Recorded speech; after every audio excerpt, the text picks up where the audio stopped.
Well, hello, White Sox fans, and welcome to another edition of the FutureSox podcast. My name is Ian Eskridge. Joining me, as always, is my co-host, James Fox. How are you, James? I am good, Ian. What's going on, man? Just cranking it up for the winter meetings here. Everything's just starting up. We'll see what happens, and what the timeline is. Who knows? We'll see. Sounds like they're actually, the people that would know or think they know are actually kind of expecting action like this time, though, where I feel like last time, last year and maybe even the year before, it was kind of lame. I remember the one winter meetings, what was it, like Garrett Cole, Rendon, like a guy signed like every night. That's kind of cool, where they just like start getting ticked off one by one by one. It kind of seems like after Soto signs, you know, that just is going to happen. Like the pitchers are going to come off the board, then some guys are going to miss out. Yeah, I think that once the ball gets rolling, we should have a bunch of activity. I mean, there's a bunch of actually wanted product you know free agents out there that other teams do actually want, so there should be a flurry of activity, I would hope. Yeah, and this is like the reason why Steve Cohen buys a baseball team, in my opinion. Now, Juan Soto could just decide like I want to stay with the Yankees, but I don't think Steve Cohen's like going to get outbid for this guy. Like he just like this is like where he tells one of his employees to like get the money out of the guest room drawer in one of his vacation homes. It's like get 750 million cash out of the drawer, please. Thank you. Like I need it for Yeah, Juan Soto take it out of the he found some change in the underneath the cushions of and his the couch couch. couch cushions. Yes. Ridiculous. So speaking of free agents, what did you think of the Adamas signing? I think it's a lot of money for a player that hasn't been that good until last year. I mean, I'm not like a batting average guy, but I don't know. I think that one could be bad, and I do think like playing 81 home games there. It's just not. I mean, he kind of mashed last year, like so he's gonna have to mash going forward. Um, I don't know. I mean, I think the Giants are like they really, they've been like waiting for somebody to take their money. 30 plus shortstops. You have to be prepared for, what they have.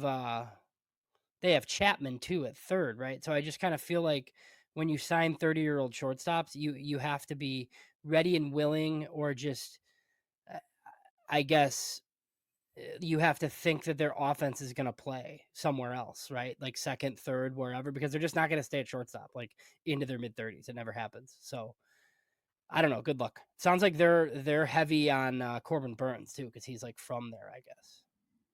Yeah. So uh, Uncle Ted says Bregman gets 200 plus. That makes a whole lot of sense to me. Maybe, yeah. I mean, apparently, like the Astros, I read this. You probably saw it. Like, have offered him 156 million or something, and he's like, no. But I mean, yeah, like it makes sense. Like if teams miss out, like I could see him getting 200. I know Sox Ace from a fan forum. Hi, Sox Ace. How's it going? Giggities. Good to see you, man. Yeah, and Vince also says that the Adamas is a massive overpay. What he's got like 110 OPS plus. It just seems like just a crazy He amount had of 30 money. bombs last year, right? Yeah, he's got the most home runs, I think, of any shortstop in the last 5 years. Over the last 5 years, which you know I understand them wanting to pay for that, but the fact that age is coming into this, Yeah. I wonder. Also, playing in San Francisco Yep. is a whole Brutal. lot different. It's that Then those Milwaukee, yes, quite a bit different. yeah, Yeah, huge yeah. difference. I don't see how I don't possibly see how this works out in their benefit. As far as what is it, $26 million a year or something like that. Um, no, I think it's more. Well, it's $1 million more than Dansby Swanson per year. I think because he Yeah, I'd got have to. seven. I think he got 7 at 177, And Adamas got 7 at 184. So yeah, it's 1 million per more. So right. Yeah, I don't know. I don't know. That's a that's a lot of money to pay. I don't know. I the good thing is that defense is a part of his game. So that's Mm-hmm. the one positive thing. I just um so They Garrett can't. Well, they Crochet's can't. Obviously, they can't be done though, right? Because they're. I mean, they're in a division with behemoths. So yeah, that's also that's a question of what kind of strategy do you want to take forward? Because if you've got the Dodgers and the Padres in your right. division, like I don't even.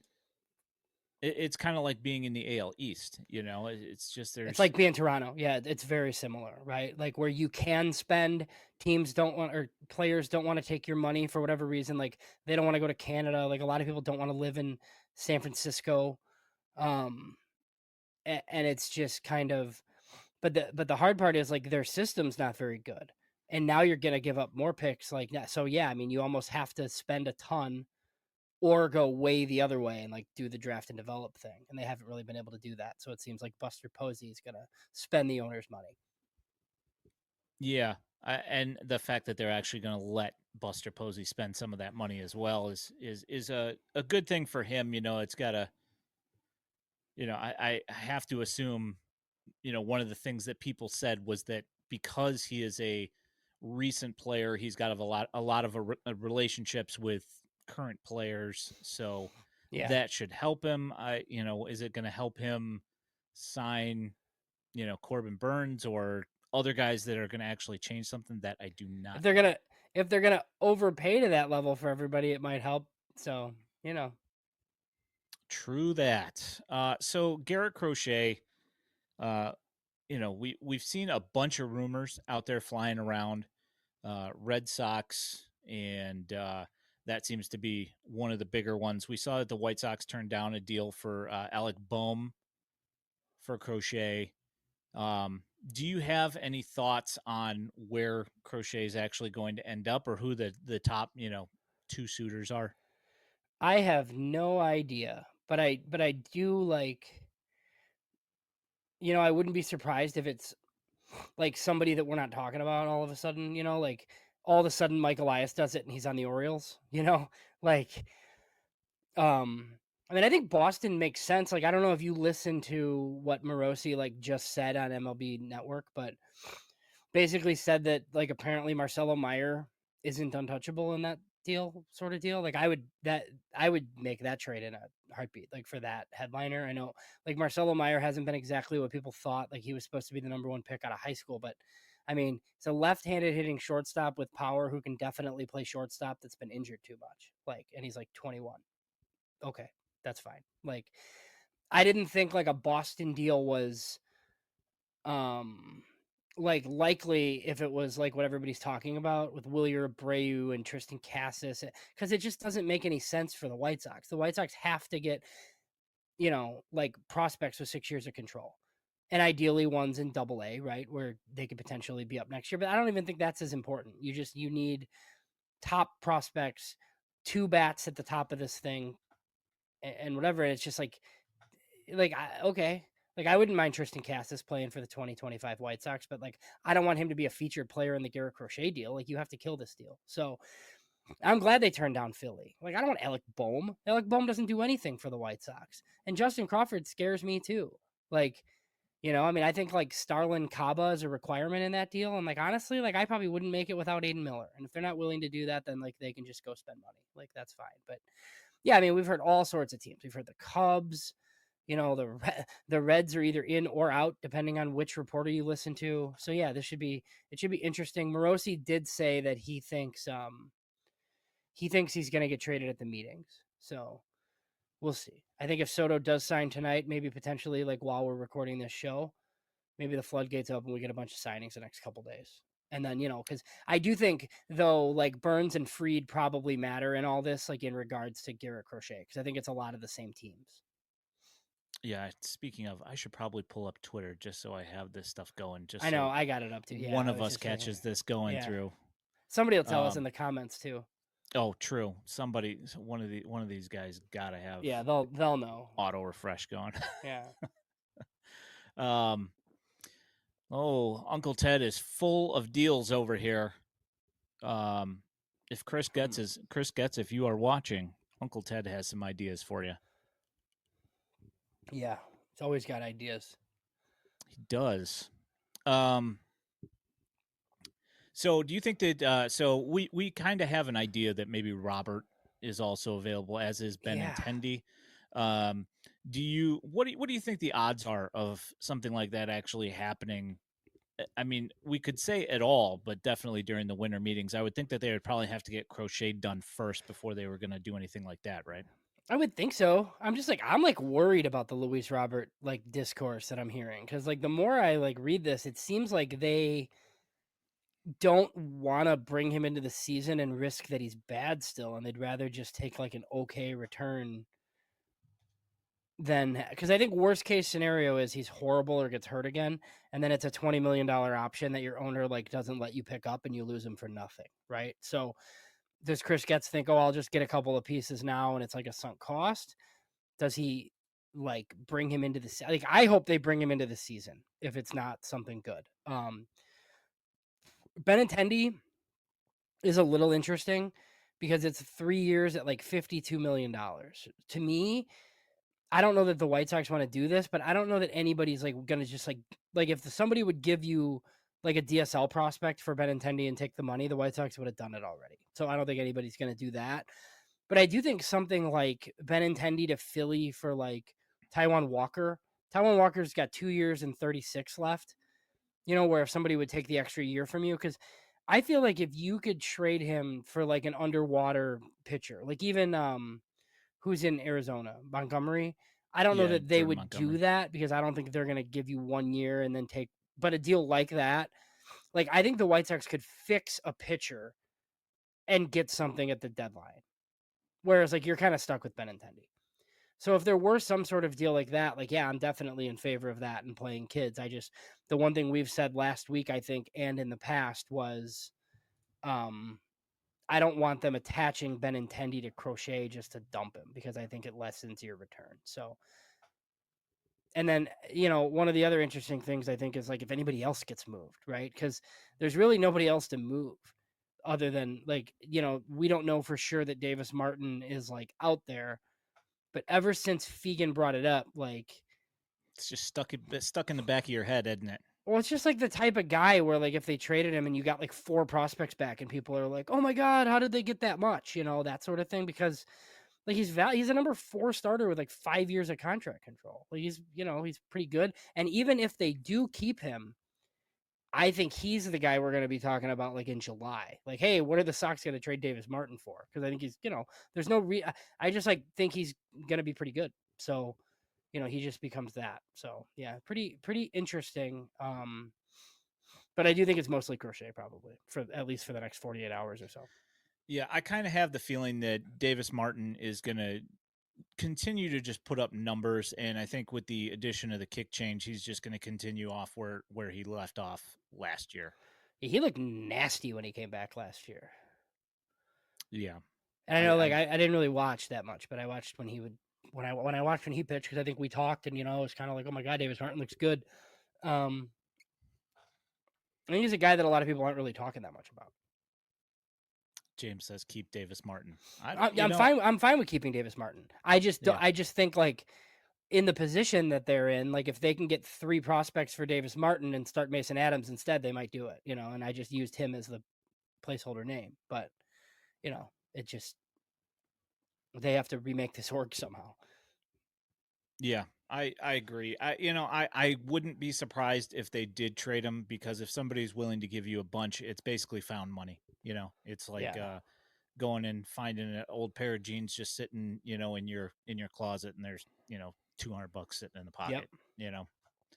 It'd be Vince unfortunate, but Vince asked if Davis Martin was an 11th rounder. I believe he was like a 14th rounder. There was I so think that's right. one of those Hostetler drafts. There were like a bunch of like college pitchers who were ranked in the top like 200 or so at MLB Pipeline. who the White Sox got like on day 3 that were interesting. It was like Davis Martin, Jason Billis. 14th. Yeah. Okay, yeah, it was like Martin, Billis. There might have been like a couple others that were interesting. There was like the guy that pitched out at Isaiah Carranza or whatever was, Yeah. never did anything, but he was like top 200 ranked in Injuries. that draft. Yeah, there were like a lot of guys like that. And Davis Martin was, just had a bad junior year and then signed. Yeah, and so I had a friend who went to Texas Tech, and he was telling me that he was like on track to be the guy, and then injury just kind Mm-hmm. of derailed his career at Texas Tech, and then we just happened to, I guess they were projecting him that he could possibly be like late first, early second rounder, Yeah, and just that injury plagued year where he had bad results ended up just dropping his draft stock ridiculously. So yeah. Oh man, do you see that one from Vince? Oh boy, uh I don't know. Oh, like good night, man. good It's lord. a tough room for Mr. Hostetler over here. I mean, Maybe I'd have to go back and look. it's possible. Unfortunately, it is possible. Yikes. I mean, he made like 160 picks, so it's I don't know. Well, we know it wasn't Zach Collins. It was not no, or any of the first rounders, or Alec Hansen, or just yikes. All Nick right, so Uncle Madrigal, Ted's making a prediction here. You tell mm, me what you think about this. Uncle Jake Ted says Eater. that Jake Eater will be good this year. Um. What role will that be So in as well yeah, is a yeah. So question. so I think like there's a chance that Jake Eater could be good this year if the White Sox just decide to like convert him to relief and tell him to throw fastball slider. And all of a sudden we're like, hey, Jake Eater's pretty good in this role. I just not that I think like the starting pitching ship has sailed, but he's like 26 and there's a million starters that they're going to start ahead of him. So I feel like if you can recoup any value at all, it's one of the things I will say. Elijah and Jeff just kind of talked about minor league rotations. Yep. And they were talking about Eater. And I think there's a couple other candidates too that we don't need to get into tonight. But there's just some guys where they got to think about it at this point. Like, okay, maybe like the relief transition makes sense. There's also a lot like in the comments. There's a lot of people asking about Andrew Vaughn. I, I, I don't think Andrew Vaughn has any trade value at $6 million. Like I just don't. Um, I think the White Sox brought back Andrew Vaughn because for whatever reason they like him, and I think they want to get Fuller like a half season for him. But I doubt he has anyone interested in his services that'll be willing to send you anything in return. That's my thinking as well, is that if they do take him, it's going to be simply freeing up a 40-man / 26-man spot and, getting like I don't know, maybe an A-ball guy with some upside, you know, Yeah, like do you just get because of the money. right? Like do you get a ready first baseman in one of these trades? Right, where you change your mind or you pivot, right? If for some reason like you get Tristan Cassis like in the Boston trade, like do you keep him and play Vaughn too, or do you just get rid of Vaughn at that point? I don't know. I've never been a Tristan Cassis guy personally. Um, it just does that does not excite me at all. Yeah, Just the as a thought. Boston non like prospect deal doesn't. Yeah, I would not be a fan of that either. Like I don't really understand it. All right. So TJ's asking, in the Rule 5, would you have a preference personally between the pitcher Smith, Milwaukee, and Webb, Cleveland? I'd say it'd probably be Yeah, Webb, right? I mean, well, to me, like the issue with Ryan Webb is like I think he might have him already. Like I don't really know the difference between him and like a Kai Bush. I just like think you have the like he's a back end lefty who could definitely like pitch in your rotation, like for sure. Like so, like if are a team like the Marlins or what Oakland did last year, like yeah, you could take him and you could stick him in your rotation and you don't care about wins and losses, so it's fine, right? But like the Sox have a ton of guys like that. Um So I just kind of feel like they're going to take like the biggest impact reliever that they can. I mean, I heard that they pretty much have their mind set on taking a pitcher. So I think then you're talking about a couple of names. I brought up that Seth Smith or Shane Smith last week because like his write up made sense. I haven't heard that. I mean, I did hear a little bit about Griff McGarry. McGarry's interesting because he is disgusting, but he just like doesn't throw strikes. But he was really good in the Arizona Fall League, and I know that Gene Watson was sitting on the Fall League, for a while here. And then one guy who a lot of people think is just going to be awesome, but he's probably like just a lefty reliever is that Brian Magdaleno from Yeah. Texas.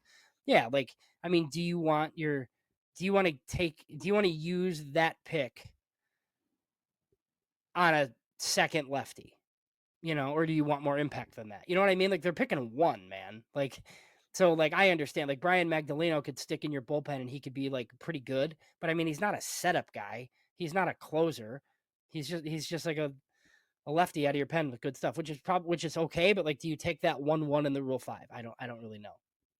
Yeah, and this is also a thing is we don't know exactly how many teams are going to be actually making picks in this Rule 5. I mean, we've seen it before where, only like 3 teams even pick in the ML in the major league version of the Rule 5. So, I mean, it's possible that it could possibly even get both depending on what other teams think of whatever players are available. I mean, they might get their top 2 guys that they want just because somebody else doesn't pick them. Right. Yeah, I'd be more like if they really like 2 guys, I'd be trying to like get up there and get another guy cuz it's really easy to trade for picks in the Rule 5. Guys, teams pass all the time. Yeah, and also, it's not like there's anybody that is necessarily holding any of these guys back in Mhm. that doesn't have enough control that they could keep them around, Well, for an entire year. they also like I don't think many teams do this, but they can choose to take a second guy in like the second round too. It's just nobody does that, right? Like if you're like, hey, we kind of want to bring Bob Seymour to spring training, like as our Gavin Sheets, like you could probably take him with the second pick or with the first pick in the second round of the Rule 5 if you wanted to. I just That's don't what know I'm that I saying. just don't know that they're interested in doing that. But yeah. Yeah, I mean it's entirely possible, but I mean they do need an impact bat. This much we know. Now, I mean, is Bob Seymour that guy? But I don't know. I mean, the problem is that you look at his K rate, and he's pretty much exactly where Tim Elko is, which is almost where Andrew Vaughn is, which is right where Sheets was. Yep. It's like how many of these guys, obviously, but like I said, you're looking for an impact guy, and somebody like Elko or Seymour is a little bit more along the lines of what you're looking for, as opposed to what we currently had rostered with Vaughn and Sheets. Yeah, and I think like look, if you traded Luis Robert and Andrew Benintendi, maybe like Christian Franklin like makes some sense, right? But with those guys like on the roster, it just doesn't make any sense to like add a position player that you're going to have to hide all season, really. So that's where like the pitching plan makes some sense, I guess. Yeah. So Dodgers have agreed to a deal with Michael Conforto per sources. Great. So he'll have like a Um, 150 WRC plus against righties next year. yeah, probably. Let me look Who here. is There's a he? couple of things. What's Who is that? he replacing? Did they lose anyone? Like, is that like a Jason? Pollock? The dot? Yeah, I mean, like who was their? Who did they play against righties? I guess last year because like Otani's the DH, so he's gonna have to play some outfield. I mean, they might lose Teoscar Hernandez, Yeah. but Hernandez kills lefties, so maybe they're just gonna like create their own platoon or Conforto's a bench bat or something. I don't know. Hmm. Yeah, that's a good question. So let's see here. Where was the other one? There was another question here that I was going to bring up. Oh yeah, the so we haven't talked about this, but I'll go ahead and bring this up. The Cubs Mariners 3-team thing is not a thing anymore.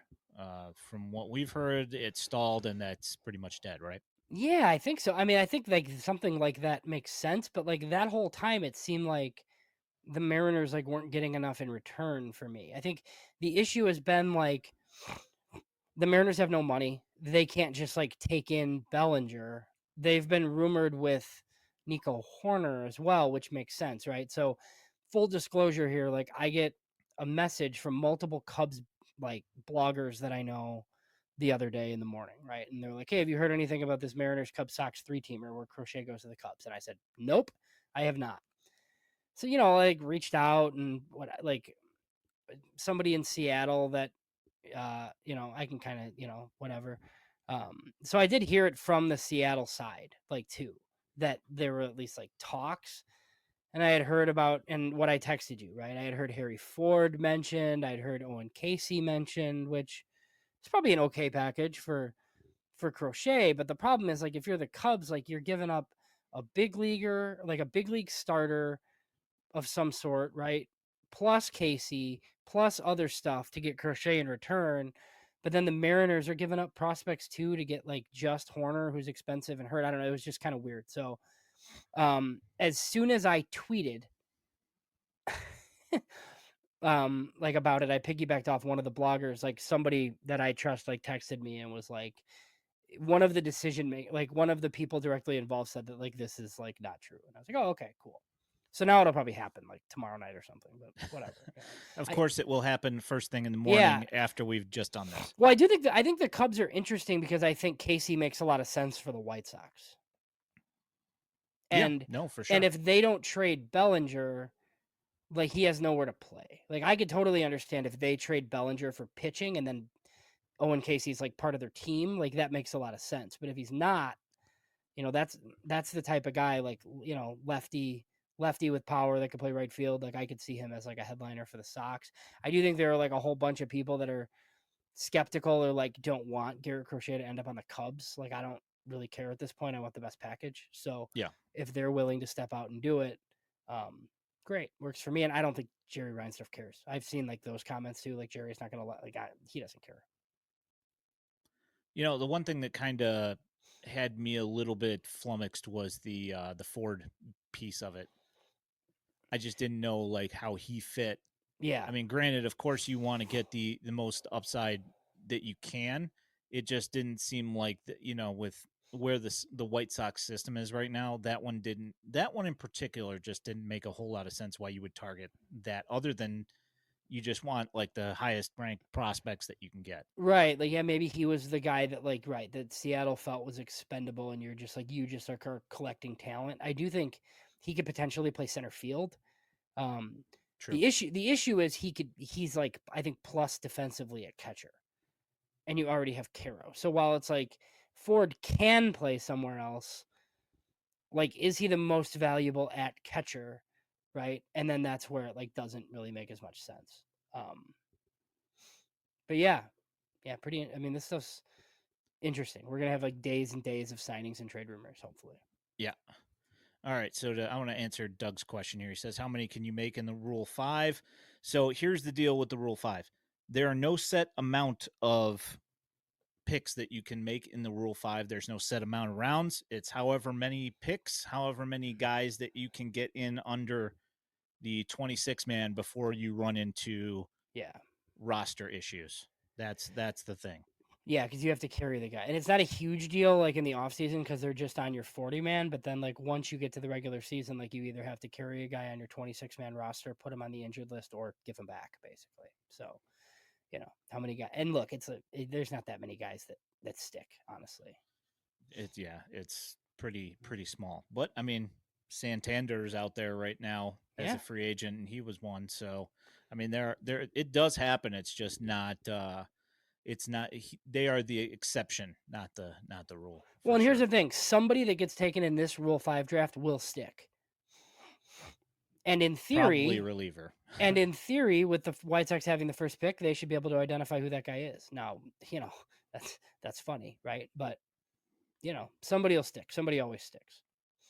We know about assuming. We know how that always ends up yes.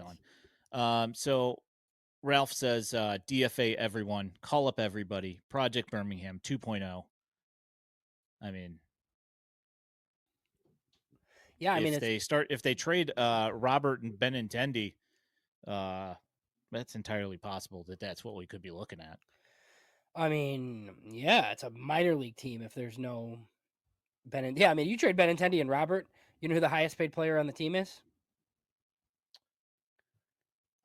It's probably a reliever, huh? It's Andrew Vaughn. Oh, yikes. We don't have the number yet, but it's going to be 5 or 6 million, like we've talked about, right? Yeah, So, yeah, like, if yeah. they It's dump those two guys, like it's Andrew Vaughn's team, baby. imagine. So here's something that I wanted to bring up is because there's a lot of comments in here about Miguel Vargas in the chat here, and it says, is there a metric that's overlooked with Vargas that predicts he might get it together? Hard hit percentage, exit velo. If you look at his PCL numbers when he was with the OKC Dodgers, the guy murdered the baseball. So it is entirely possible that he was just very uncomfortable when he came to Major League Baseball and that he could completely turn it around. I mean, he's hit everywhere else that he's been, so I would not be surprised. What do you think, James? Yeah, I mean, I think it's possible that he's better. I mean, I don't know that he's ever going to be like the top 50 prospect in the sport that like people projected, but I mean, like the one thing we've talked about, like he played Pacific Coast League for Oklahoma City. Um and there's like inflated statistics in that league because the ball flies and the pitching's not great. But I mean, it's not like he was hitting 45 homers a year. He's like got a really good eye. So, yeah, it's high exit velocities and a ton of walks. And obviously, he did not do that with the 2024 White Sox. The other issue is you'd like to acquire players who have like definite defensive positions, and I'm not sure he can play defensively anywhere, which is a big problem, obviously. Um, but I do think they might be able to salvage a little bit more, like out of the bat at least. Don't do that, Uncle Ted. Don't do that. Don't bite on the Spencer Jones hype. Don't do it. Don't do it.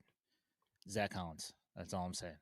Mm-hmm. Um, let's see here. Oh, yeah. It's Howard mentions that it's possible the Dodgers might be losing Kike, Oh, which would be a big loss for that team because he always seems to come up clutch whenever they need something. yeah.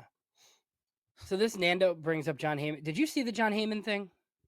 I did not. Okay. Oh, the radio where he like interview. freaked out on the radio.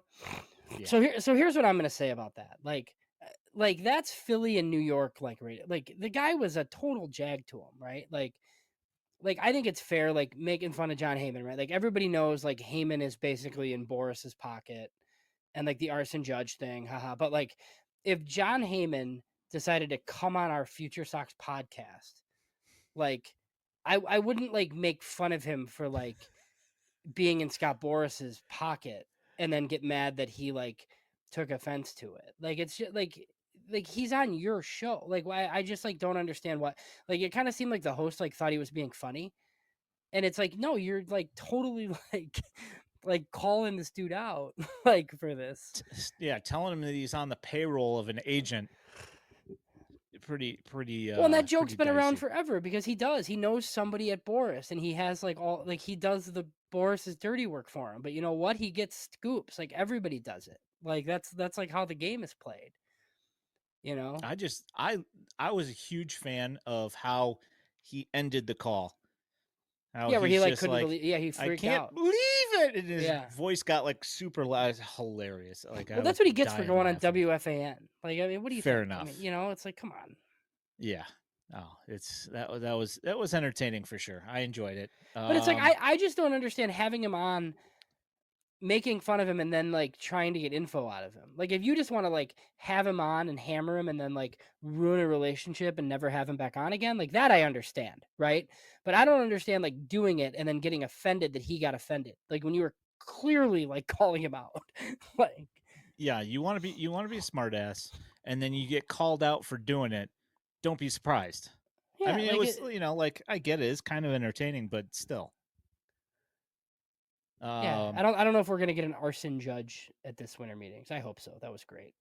yeah, I don't know. I mean, I'm sure we'll get some sort of typo, some sort of ridiculous thing. I mean, Bob Nightingale loves to do that, and so does our buddy Bruce. Loves to throw a typo up. Yeah. So I don't think I don't want to touch this at all. I don't have an answer for this at all, Vince. Um, I do not know. It is a weird situation for sure. yeah, the Cubs thing. Yeah. I don't know. Yeah, well, I guess we'll see. I would not be thrilled if I was a fan of that team. And obviously we're White Sox fans, like I get it, right? Like whatever. I don't really understand the plan, who's at fault or what they're doing.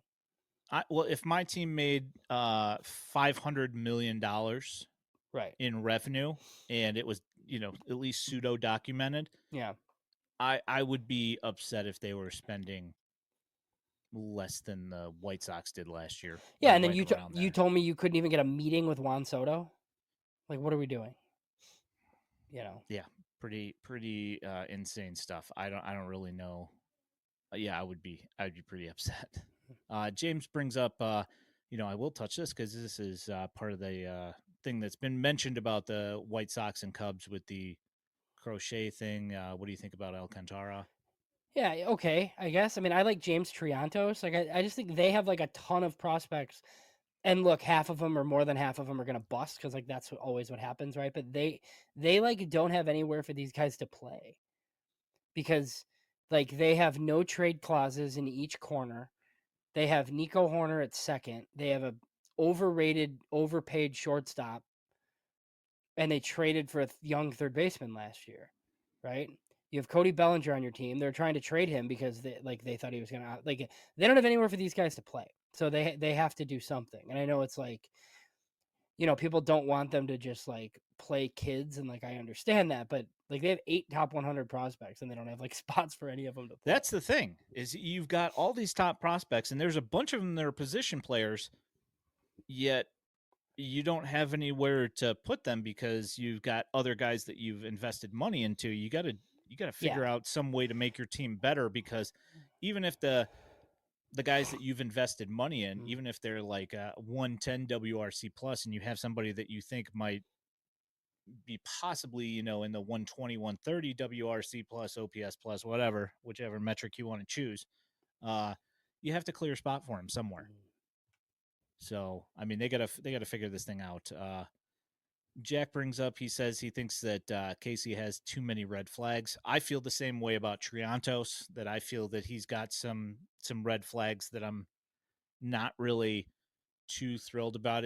Like, he killed at the Arizona Fall League last year, and like that kind of like jump started him back to like kind of being productive again, because he had a terrible year before the fall league last year. So I don't know. I just don't know how much I trust it. That's my thought on that one. Um, I will bring that up in a minute there, Giggities. That is definitely something that I want to bring up here. Um, you got anything else on the winter meetings? Anything that you're thinking about here that we haven't mentioned yet? No, not just, I mean, the overall week for me, for people like me, like the draft lottery, even though the White Sox aren't picking till 10th, is Tuesday. The Rule 5 is Wednesday. I just, I find all this stuff kind of interesting. So, Yeah, Jack asks, if would you trade both Robert and Crochet to the Orioles if they included both Mayo and Basayo? Included? I would definitely think about it if they included those guys. And that wouldn't be the entire yeah, package, it wouldn't be a obviously, two but for two. No, no, I probably mean, not. I love Samuel Basayo, but Yeah, and Mayo as well, but you know, yeah, yeah. I don't know. I mean, were you planning on doing any draft lottery other than right now or no? um, so I mean, I guess we can talk about it because it's at the winter meetings. Um, I mean, we're locked in at 10, so Yeah, so just one thing I find interesting overall. So obviously we're gonna find out who's picking 1 through 18 here on Tuesday. The White Sox are pretty much locked in at 10, and the A's are pretty much locked in at 11. The one thing that I always forget about, okay, the Mets at 28, the Yankees at 29, the Dodgers at 30. Their picks are gonna move back 10 spots because they hit like the second part of the like collective bargaining, whatever, like they went over the de facto salary cap thing. So the Mets won't pick till 38, the Yankees won't pick till 39, and the Dodgers won't pick until 40. That means the first round ends effectively then after 27 with the Guardians.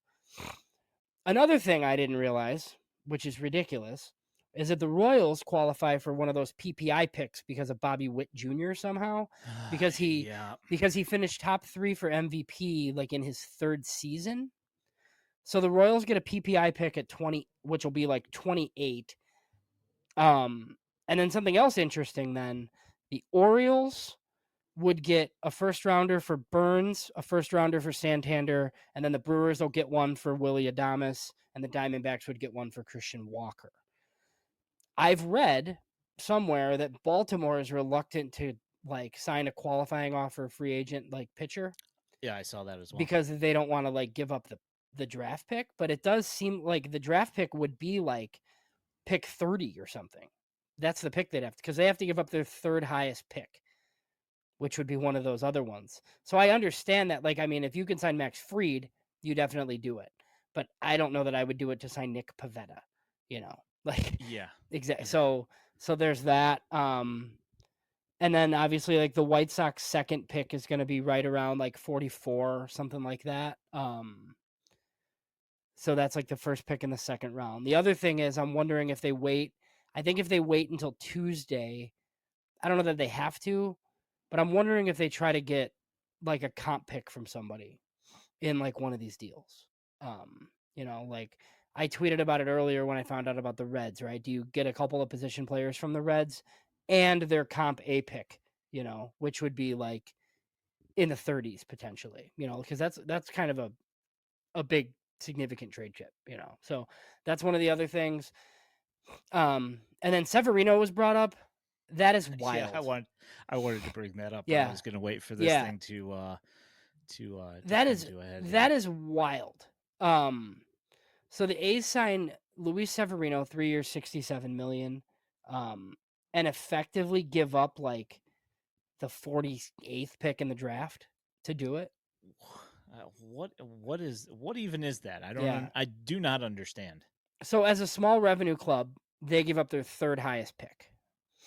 Okay, they're picking at 11, but they also have a comp A pick. So what 35, something like that. So then their 2nd rounder is the 5th overall pick in the 2nd round. And it'll be like around 48 or something. So they'll be giving up like the 5th overall pick in the 2nd round for the signing of Luis Severino. And did you see the picture of him at the field that he's going to be Yeah, pitching at? yeah, yeah. So the look on his face was just like, "What did I get myself into?" It looked Yeah. brutal. Have you thought of like, I don't know, I guess like the most interesting thing, like for like who could move up to number 1? Like what would be cool? Do we care at all? I don't know that I care at all.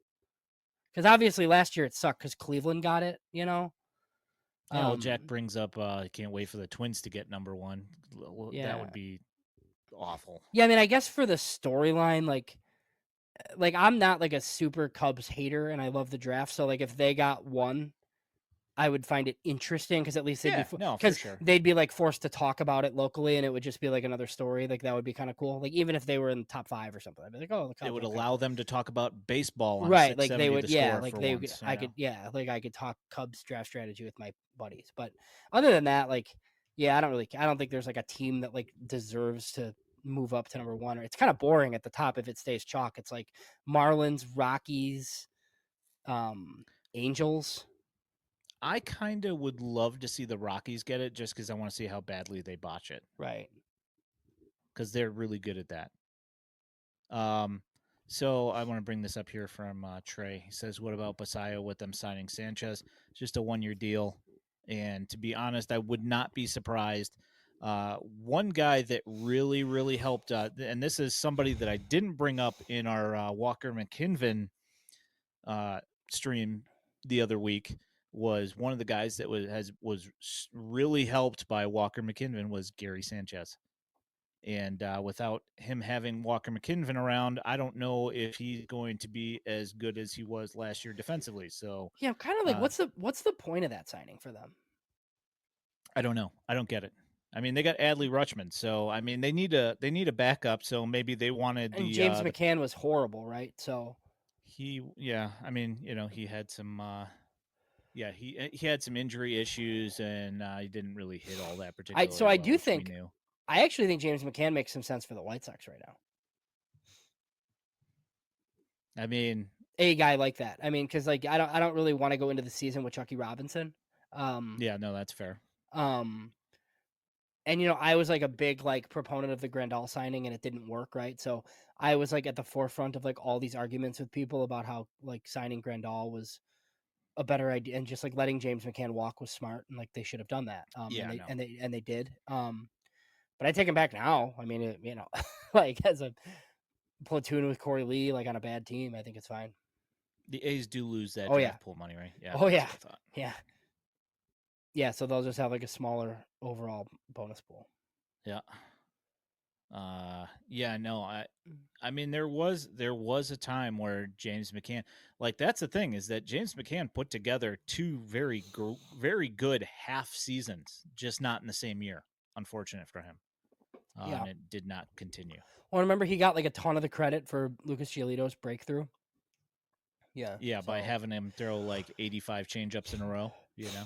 right. Yeah. Yeah. Throw your best pitch more. Yeah, shocking. Mhm. Let's see. Now, see, this is the guy that I brought up to you when we were talking with Sean about Edwin Arroyo. Uh, I mean, basically, there's a couple of guys here from the Glendale Desert Dogs in a Reds deal, but you did happen to mention that somebody had said something about it not being on the table anymore, possibly. Well, it was so weird because like John Paul Morosi like mentioned Reds and Cubs the other day, right? And then that Chris Cotillo basically said that like the Red Sox aren't being super aggressive on Crochet, and they're like more on the periphery, and that the Reds were like a team that could realistically land him. And then there's a write up at MLBTradeRumors.com that basically has like Gordon Wittenmeyer, who's the old Cubs beat writer, who's their beat writer, that says that like, oh, they talked, it didn't go anywhere, and like those talks are done. Which it's strange, but you're right. I do think like if a Reds trade happens, I don't think the Sox are targeting one of those like top pitchers that's in the system. So my guess is like Arroyo is probably the headliner like in a trade like that. Now it's probably a depth, like you can call it a depth trade, you can call it quantity, whatever, but I would think like Arroyo and Collier plus other stuff. If that's what it was. And you're really gambling on Arroyo staying healthy, is the big thing. And like Cam Collier, I loved because he was one of these junior college guys. He was like a 17-year-old kid that was in junior college. But a lot of people think he ends up at first. He's gonna mash though. Yeah. Did you happen to see this? Uncle Ted says the Reds are going after Josh Naylor. I did If not I was the see that, Guardians, but I saw that he's available. yeah, Andrew Vaughn's available. Yeah, I mean, like that's essentially what we're saying here. Is that it's yeah. not like any He's great shakes. Big well, deal. he's basically too expensive now for the Guardians, and they traded for. They have like an old Rays prospect first baseman that they want to play. So Yeah, I Vince don't. says, I like Naylor, old school fat guy who hits bombs and also stabs his teammates in the locker room. Yeah, yeah. Do you remember when he like basically ended the White Sox that night with that grand Oh slam? yeah, yeah, Yeah, that was like awful. the end of the modern White Sox. Was that night? It was all Yeah, that over. was one of the worst. I Liam, was like yeah, like so I was so pissed. yeah, that was bad. All right, so let's move on from this. There's so much winter meeting Yeah, stuff, and we can just sit here and go through all these rumors forever. Yes, Dan, we saw the Morosi thing about Marcelo make Meyer then make possibly being then make the available. trade because I mean I don't think you're gonna do better than that. So Yeah, no, that's fair. All right, so let's go ahead and move over to this. I wanted to bring this up because this is huge news. It's something that realistically, in my opinion, should have happened probably about 30 years ago. But today, the ERA committee finally decided to elect Dick Allen into the Hall of Fame. Um, from the mid 60s to the mid 70s, almost only Hank Aaron was better than him for 10 years. And that includes so many Hall of Famers, so many people that have been in the Hall of Fame for 30 plus years. The fact that this is just happening today is absurd, and big huge fan. You got anything to say about that at all? My dad loved Dick Allen. He told me Yeah, he was awesome. I've obviously seen highlights. I've obviously heard that he got quite the raw deal, and I think a lot of sports writers kind of thought he was a jackass. yeah, And whatever. Like I don't know. I don't know. Seems fun though. yeah. And this is like, and the same thing with the other guy who got in today. Speaking of guys that sports writers did not enjoy talking to, Dick Allen, Dave Parker, Yeah. just guys like that. The sports writers they don't vote for him, so they don't get into the Hall of Fame. You could put Jeff Kent into that same thing. Uh, you know, guy was an Yeah. idiot.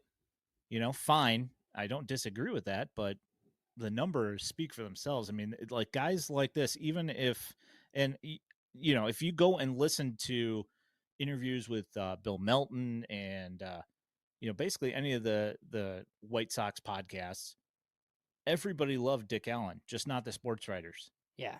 for the most part, other than Right. Bruce. Yeah, and he just like So didn't get in ever. Like it's kind of crazy. So yeah, I mean the whole thing is crazy. I mean they have this like modern era committee, where they like wait till these guys die to get in. And I don't know how you feel. We haven't really had like a Harold Baines conversation before. I remember old Harold Baines like from when I was young, and then look, I know like as like a stat head, right? Like I can go look at Fangraphs. Like to me, and like I don't know, maybe this is like a little bit ignorant, but like when Harold Baines gets in the Hall of Fame, like I kind of feel like you got to put a lot of guys in because like the longevity piece, right? Like he played for so long. that's Like true. He was a stat I accumulator feel for like sure. there's a lot of guys that aren't in that were probably better players at their at their peak than Harold Baines was. So it's like a tough, like it is tough. Like when you start letting guys in on committees like this, because then there's going to be a bunch of guys that you missed probably. No, like that thing, like I said, Harold was a stat accumulator, but the kind of the way that I look about that is that he shredded his knee and he still managed to have the longevity to be able to be that stat accumulator. To me, says that, you know, I don't have an issue with it Yeah. personally because of that. Um, so I kind of wanted to move along. One of the things that we wanted to talk about was the Baseball America stuff that just came out. Yeah. Yeah. So their top tens are on their site. The Yes. 30 that you're going to show, I don't think is updated from now, but that's their most recent 30. So it's post draft. So it's, pretty much what they've done. Yeah. All right. Let me go ahead and bring that up. All right. So here's the projected 2028 lineup. Crazy, crazy. I got a Like, chuckle out of it. yeah, the funniest part on there is like Garrett Crochet and Luis Robert are on it. And Andrew Vaughn. Yeah, like those two guys might not be on the team on Tuesday. Like, it just Yeah. doesn't. Yeah, like this doesn't work. I know they always do this, and like it's whatever. But It's laughable at okay, best. okay, Every time they do it, I just look at it and I go, why are we even talking about this? yeah, It seems kind of silly. Um, I just wanted to bring it up because it's good for a laugh. But we do have one thing that I do find interesting that they do every year is they put up the best tools of each particular tool in the White Sox system. oh yeah, So there's some interesting yeah. stuff here. There's not a chance in hell that Addison Coffee has a better changeup than Drew Thorpe does. He graduated though, didn't he? No, they see that this is what I don't understand about Baseball America. Like when you look at their top 10, Drew Thorpe is still on it Ah, because true. they don't count service time. They only count 130 at bats and 50 innings pitched. And he didn't get to 50 innings pitched, but he was on the active roster for more than the 45 days, which means he's not rookie eligible anymore. And Baseball America doesn't acknowledge it, and it doesn't make any sense. So, like, when Pipeline updates their list, like, Drew Thorpe won't be on it, but he's on the BA one. Right. So regardless, and I don't know, there's there's a couple of changeups in the system that are pretty stinking nasty. Yeah. I was surprised by that one. Um, yeah. Fastest base runner, Riku Nishida. I don't know if I can go that far with that either. I don't know if he's. I mean, he's fast. Don't get me wrong, Yeah. but I think it's 100% effort all the time, and I don't necessarily know that the speed is better than some of the other guys. But like some of this other stuff, like George Wolko is the best power hitter. I Yep. mean, just the power there, the effortless power is insane. Of course, the best control goes to Mason Adams. No shocker there. Best defensive outfielder, Jacob Burke. That guy does make some really, really good plays. Do you have any thoughts on any of these other They couldn't things fit here? Hagen Smith anywhere, huh? You know, Can you argue his slider against Schultz's? I mean, I don't know. Schultz That's is pretty tough. good, man. Yeah, I. If you guys did not happen to see this weekend, I threw a video up on Twitter and up on our YouTube page. If you're not subscribed to our YouTube page, please go over there. A bunch of highlight stuff pops up over there, along with this wonderful stream slash podcast. There is a video of 3.5 minutes of Noah Schultz just absolutely decimating hitters with his slider. Yeah. And it is just brutal. Just watching some of these swings that he's inducing. It is awesome. All right. So this isn't necessarily updated, but I just wanted to be just have fun and take a look at the Baseball America top 10 here. Actually, the top 30. I've got the entire 30, but it's probably not updated yet. But we'll go ahead and throw that up anyway. So you've got Noah Schultz, Colson Montgomery, Hagen Smith, Drew Thorpe, Edgar Caro, Kai Bush, Jairo Iriarte, Grant Taylor, Nick Nastrini, and Brian Ramos. Yeah, I mean, obviously, we have Taylor a little higher. We also have George Wolkow a lot higher than they have him. So even in their updated top 10, they don't have Wolkow in it. They added to this. So this top 10 was their most recent top 10. This is right after the draft. They You're right, but slotted all the there's a draft guys in. there's a new one where they have Bonham in it. I do not have that one. I could Yeah. grab it, of Yeah, course. it's on Baseball America's main page, I think. But I mean, still, this is, Noah Schultz, Colson Montgomery, Hagen Smith, and Edgar Caro are the top 4.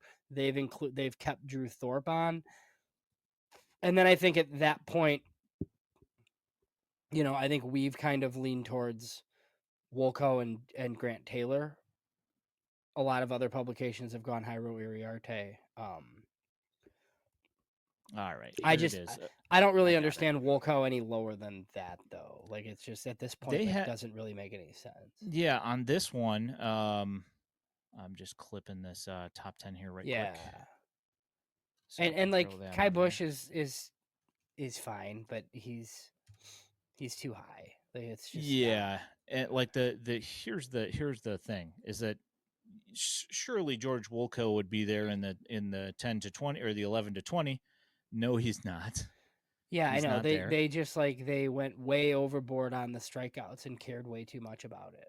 Yeah, at 22, just way down the list. I have to say I was pretty surprised by that.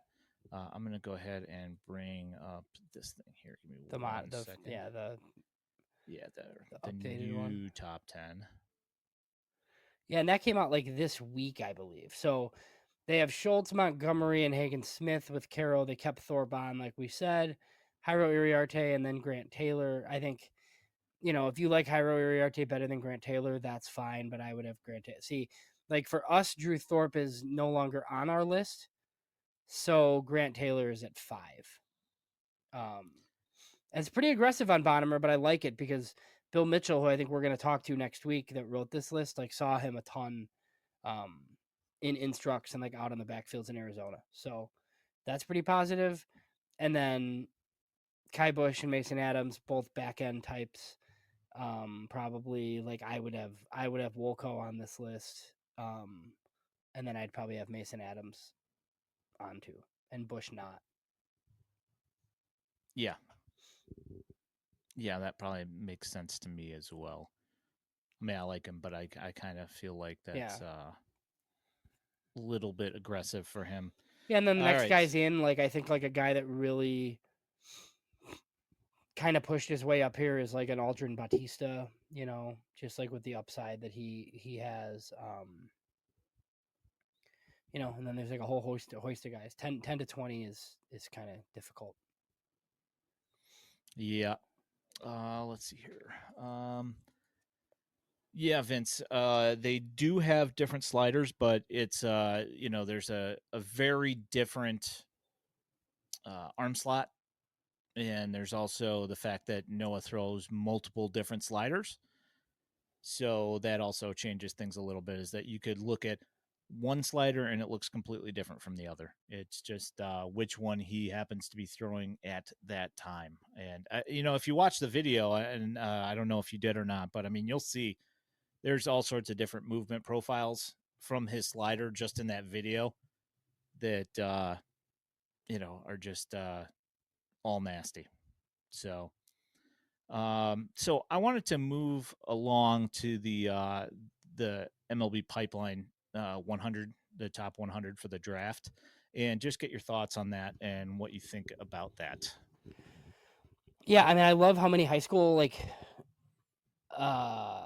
position players are on it, and especially when the White Sox are picking 10 and lots of teams gravitate towards like college performers like up at the top, and I would always prefer like a prep hitter like in the area that they're picking in. So I think they can get somebody really good at 10, right? Like I think it's unfortunate that they can't pick higher than 10, but their job is to nail the 10th pick.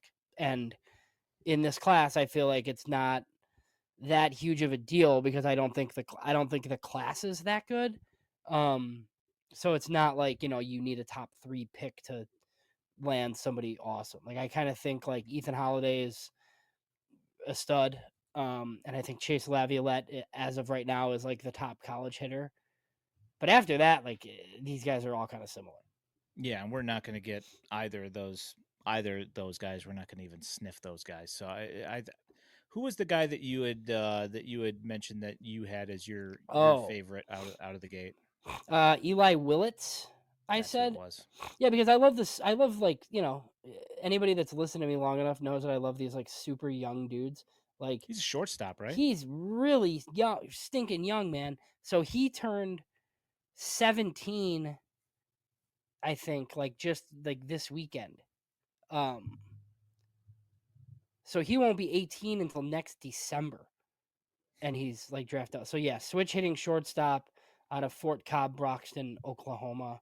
His dad was Reggie Willits, And his who brother's not who Bryce Willits. who played in the big leagues. I don't believe No, so. no No. relation. Yeah. I looked. Yeah. I Yeah. looked like So last year, I think, yeah. when So I saw the name. yeah. So this is the guy that I have my heart set on right now. But it's a long time from now. But no, there's just like there's a ton of high school players up here. There's like Kason Cunningham is a shortstop from Texas. There's multiple California kids. So if you want a prep hitter, there's a ton of them. And then we'd be remiss, like we can't bring up any of this without Devin Taylor is the left-handed hitting starting center fielder for the Indiana Hoosiers. They have him at 20. I've seen him like in the top 10 in mock drafts before. Indiana guy. So, I feel like he's probably automatically an option. Um, and then Illinois has one of the top prep pitchers in the class, and Cameron Appenzeller is at 22. He's a 6'6" lefty um, down in Glenwood, Illinois, Mm. and that's Hmm. where obviously like a ton of pitchers have been. That's like where the Detmers went to school. Is like down there. Hmm. So yeah, Illinois. They've had some some preps lately, obviously, and Ryan Sloan, Noah Schultz, Owen Murphy, Blake Walters, like a whole bunch of dudes coming out of Illinois lately. Doug brings up a good thing here, and I did not happen to listen to the Effectively Wild podcast that he is referencing here. But he said that they made a comment about high school players getting potentially more money from college through NRI deals than their signing bonus. And this is something that I've thought about is how much do you think that this is? And like, I don't know what the NRI deals for baseball players Yeah. necessarily look like compared to like top, football prospects. Mm-hmm. But have you put any thought into this at all? Well, so I know Tyler Bell from Lincoln Way East. He got drafted by the Rays in like the supplemental round, right? So I think they could have got him close to $2 million, and he turned them down and went to Kentucky instead because I think he got, maybe not $2 million, but maybe he decided, if I can get $1 million and go to Kentucky for 2 years, like that's a better plan than taking 2 million from the Rays, right? I think these guys at the top, like they're going to take their 5 million and go pro. But no, I think it's a thing. I think if you have a high school guy that underachieves who, it was big with Caleb Bonnemer. Like there were a lot of people that thought Caleb Bonnemer was unsignable. And he got $3 million. I mean, that was the number, right? All these kids have a number. Like I'm sure if it was $2 million, Caleb Bonnemer would have went to Michigan or wherever he was wherever he was supposed to go to school. Yeah. So yeah, no, I think it's definitely a thing, but I don't think like the top guys, right? Like if you're going to be a top 20 pick, you can't make that in college. There's no way, Yeah. But if you're a comp round guy, especially if you're one of these guys who's a little bit old, who could declare after your sophomore year, like in some cases, it makes a lot of sense to go to school. Yeah, I mean, and I think it kind of works both ways. Is that's there are select cases where guys go to school and they end up making a bad choice, but for the 100%. most, Yeah. like we talked, and I'm going to bring his name up now. We talked to Doyle about this stuff, Yeah. and like he says, just take the bag. Right. You know, Yes. like there's a certain time where you just have to say, you know what, Yeah. even if it possibly gets a little bit better than this, Mm-hmm. it's never gonna generally get more than you're getting when you're one of those top like couple around players. Yeah. Well, so I've always joked about this, and I always said it like before I had my own children, right? You have a high school age son, and I didn't tell you that I was going to do this, but it's like, I mean, your kid's got his heart set on playing college baseball, and somebody offers him $1 million out of high school. Like, I mean, how do you turn down $1 million? Like when the school's going to pay for you to just go, like if you flame out, like you're going to college after, you know what I mean? Like you guys are good parents. It's not like you're not going to make him go. You know what I mean? Like, hey, now go get your degree and go do what you were going to do. But I just like, I just don't understand if somebody offers you $1 million, like not taking it. So Yeah, no. If somebody offers my son $1 million, he's more than likely going to play baseball yeah, because like I mean, he doesn't even really like have any interest in going to college other than to play sports. yeah. So like I'm not gonna force Mm-hmm. him to do something like that when like who else is gonna give you $1 million? Just take the $1 million, go play baseball, have fun, Yeah, and I get it. Like if you look at like Noah Schultz, right? I know Larry. We both know Larry pretty well, and I would never ask him this question because it's not fair. But like Noah Schultz took $2.8 million from the White Sox. I think it's safe to say that like while a lot of people had high expectations for Noah Schultz, the expectation was not best left-handed pitcher in minor league baseball, right? If he goes to Vandy and does this for 2 years, like I mean, he's making $7 million probably, at like, this and it well, like, so yeah, I get it, but right? I get like when guys go, like, yeah, but the bonuses have also like escalated so much over the last few years that yeah, there's yeah, also that and to everything has bring to in. go right for you, like Like Jack Leiter was offered a ton of money out of high school. His father played Major League Baseball. He went to Vanderbilt, and he still like made that money. Yep. But there's a lot of guys who went to school and never got paid. A That is lot. exactly right. That is exactly right. You got anything else burning here? Not yet. Nothing's happened yet. So, we're gonna stay up all night and see if Steve Cohen signs Juan Soto. Yeah, I mean, because why would it happen while we were actually on stream? Right. Yeah, I know. Ugh. Well, Adrian says Soto to the Mets. Did it Yeah, we'll happen? see. Not that I know of. But I mean, it could have. No, Who it happened. knows? It happened. It just happened. Yes, it did. Look at that. 15 700. years, 765. Wow. Oof. That is some serious coin. No. See, here's where the question comes So in: he is just kept are they raising deferring? it, didn't he? He Cohen. had to have, right? He's just like in the guy in the auctions, like, yeah, okay, I'll go higher. Okay, I'll go higher. Yeah, he's not getting outbid, so he just keeps on. Oh, they're going to give you 750. All Right. right, here's 765. You know, It's the largest contract in sports history. 15 at 765. Insanity. holy Oh, I can't smokes! wait for the Yankee tears. $51 million a year. I bet you it's that extra $1 million Yeah.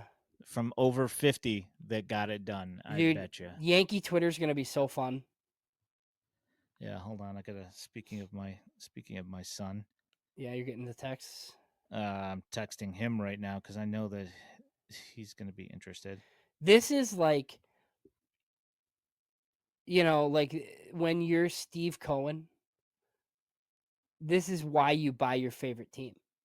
Is when guys like this become free agents and you're just like, he's going to play for me because I'm not going to get outbid. Well, it happened while we were on stream. I'd love to know how high the Yankees went. I'm sure they'll leak it here soon. I thought Juan Soto was going to take the most money. I thought that the only way he was going to go back to the Yankees was if he just decided, like, I want to play for the Yankees. Because I just didn't think this guy was going to get outbid. Like, so I just didn't. I didn't think that the Yankees would let anybody outbid them. Well, like, yeah. I mean, like how much money with how much money they generate every year, they have absolutely no business Yeah. getting outbid on anybody. Right. Dude, Judge makes 360.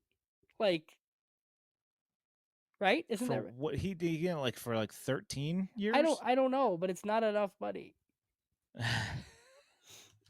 Well, compared to this, now this is like this is obviously a conversation for another time. But at what point do these contracts get to like who literally nobody can afford these salaries other than like the top 5 teams. Yeah. yeah, there's just no But way. the thing is, I don't know, like, the next guy like this. Like, it's going to be a while. This doesn't happen often. No, that's true. But That hit free agency at 26. then Adamas is getting like almost $200 million as a guy with a 110 OPS Yeah. plus. Yeah. Like one of the biggest bargains. So we can't get into this because I'm just going to get mad. But like, I was talking with buddies earlier about how pissed I was about like the Bryce Harper thing with the White Sox because Yeah. like when you look at it and like teams weren't willing, like I remember the Phillies went like 13 at 325, right? And people are like 13 years, that's crazy. That deal is pennies, man. That is nothing. You get a face of your franchise for minimum 10 seasons, right? Even if like 11, 12, 13, it's like the corpse of Bryce Harper. Like that is nothing compared to what has happened like over the last 5 years. That was a perfect storm, and Jerry Reinsdorf should have did it. But he's a short-sighted old fool, and he didn't understand. Yeah, that you and I are in lockstep on this one.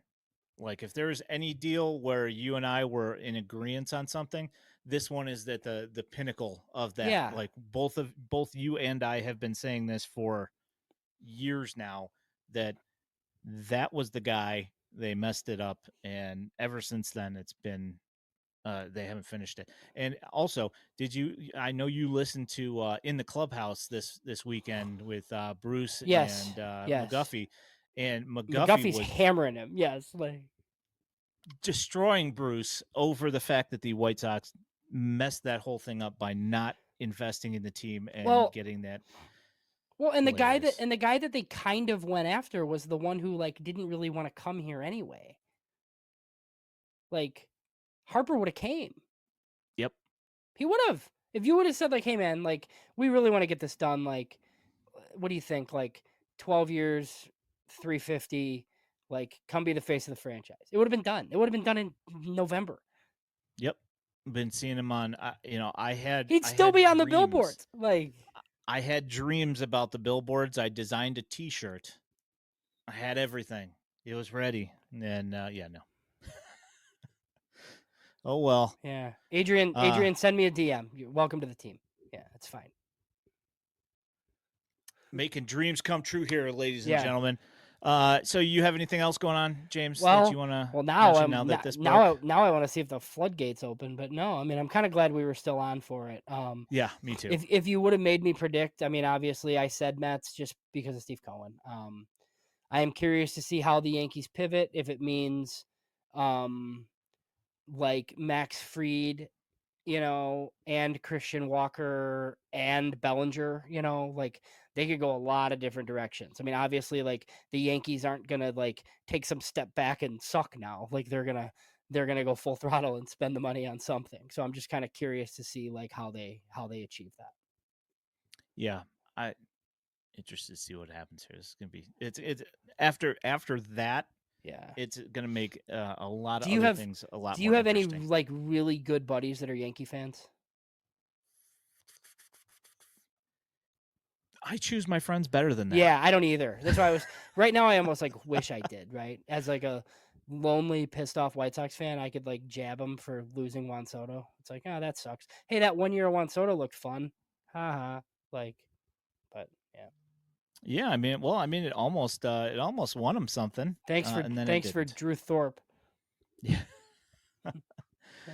All right. Well, ladies and gentlemen, thank you so much for listening to the Future Sox podcast. If you are listening to this in podcast form, know that on Sunday nights at 8 p.m., we do this on YouTube. Uh, please subscribe to our YouTube channel where you can find these streams and also in audio podcast form. You can also find highlights of your favorite White Sox prospects. You can also find our other podcasts that pop up on here, whether it be the interview series that Elijah does, and also Elijah Evans and Triple A Jeff. They do the Future Sox Roundup. You can find that on here, and you can find it anywhere you find your podcast. At Future Sox on the X/Twitter. My name is Ian Eskridge at Daily White Sox. He is James Fox at James Fox 917. We appreciate you guys so much. Thanks for coming and hanging out in the chat tonight. You guys are awesome. We appreciate you, and we'll talk to you guys next week. Hopefully, maybe even a little bit earlier, something interesting comes along. Maybe we'll hop on and take care of that. You will definitely see something from us on any deals that pop up. We appreciate you guys so much. We will talk to you soon. Have a great night. Thank you very much.